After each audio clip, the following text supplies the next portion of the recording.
So how does the equity portion of compensation work in private equity? So the equity portion of compensation in private equity is quite different than equity in a public company. When you're hired into a C-level role at a private equity-backed company, you are often given equity. It's also known as profits interest in that company as part of your compensation package. Note that when you're given equity, you receive B shares. Alternatively, when you invest your own money and you receive equity in return, you're going to receive A shares.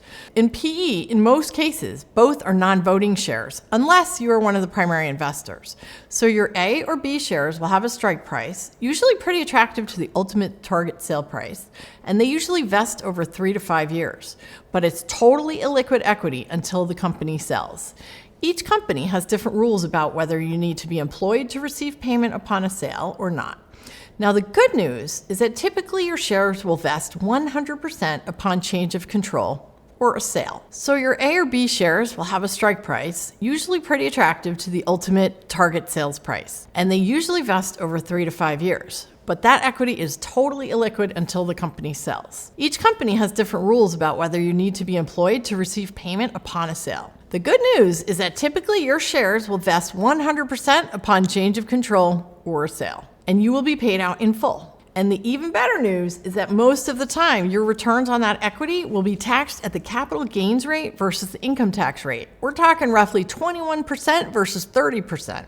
This is where you can build real wealth. Many executives do this again and again and build enough wealth to pass on to the next generation.